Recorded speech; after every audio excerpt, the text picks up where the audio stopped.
Hello friends, എല്ലാവർക്കും പുതിയ വീഡിയോയിലേക്ക് സ്വാഗതം. നമ്മളെ ജാൻമണി ദാസിൻ്റെ പുതിയ ഒരു പ്രോമോ വന്നത് എല്ലാവരും തന്നെ കണ്ടിട്ടുണ്ടായിരിക്കുന്നു എന്ന് വിചാരിക്കുന്നു. എനിക്ക് ചോദിക്കാനുള്ള കാര്യം, ഡസ് ഇറ്റ് മാറ്റർ നിങ്ങൾ വന്നിട്ട് ബിസിനസ് ക്ലാസ്സിലാണോ ട്രാവൽ ചെയ്യുന്നത്, അതോ ബെൻസ് കാറിലാണോ BMW എന്ന് ട്രാവൽ ചെയ്യുന്നതെന്ന് ഞങ്ങൾക്ക് പ്രേക്ഷകരായി ഞങ്ങൾക്ക് അറിയേണ്ട ആവശ്യമില്ല. Once you are entered into that house, you are just contestant just like others.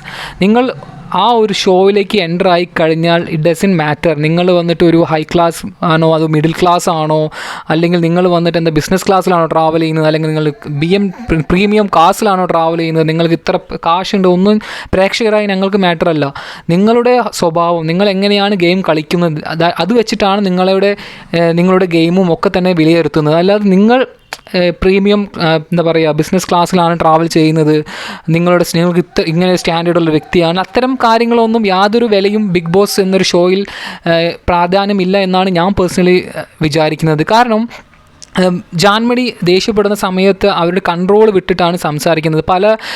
നമ്മൾ കുറച്ച് ദിവസങ്ങൾക്ക് മുമ്പ് തേർഡ് ക്ലാസ് എന്നൊരു വഴക്കിനിടയിൽ തേർഡ് ക്ലാസ് എന്ന് വിശേഷിപ്പിക്കുന്ന കുറച്ച് സംഭവങ്ങളൊക്കെ നമ്മൾ കണ്ടായിരുന്നു ജാൻമണിയുടെ ഭാഗത്ത് നിന്ന്. ആ ഒരു വിഷയമാണ് ഈ പ്രോമോയിൽ ഹൈലൈറ്റ് ചെയ്ത് സംസാരിക്കുന്നത്. ജാൻമണി അത്തരത്തിലൊരു വേർഡേ ഉപയോഗിച്ചിട്ടില്ല എന്നൊരു കള്ളമാണ് അവിടെ പറയുന്നത്. നമുക്ക് എല്ലാവർക്കും തന്നെ അറിയാം, വീഡിയോ പ്രൂഫും ഒക്കെ തന്നെ ഉണ്ട് ആ ഒരു വിഷയത്തിൽ. തീർച്ചയായും ഇതൊരു വലിയ വിഷയമായി മാറാനുള്ള സാധ്യതയാണ്, അല്ലെങ്കിൽ മാറണം എന്ന് തന്നെയാണ് ഞാൻ പറയുന്നത്.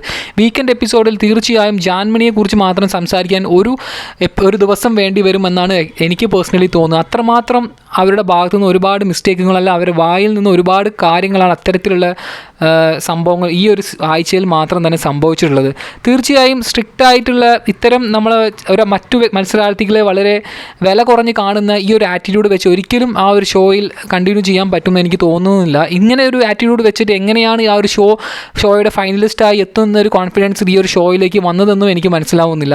എന്തായാലും ഈ ഒരു വിഷയം എങ്ങനെയായിരിക്കും നമ്മുടെ വീക്കെൻഡ് എപ്പിസോഡിൽ ലാലേട്ടൻ ഹാൻഡിൽ ചെയ്യാൻ പോകുന്നതിനാണ് ഞാൻ വലിയ രീതിയിൽ വെയിറ്റ് ചെയ്തുകൊണ്ടിരിക്കുന്നത്. എന്തായാലും നമുക്ക് ഞാൻ വെയിറ്റിംഗ് ആണ് വീക്കെൻഡ് എപ്പിസോഡിന്.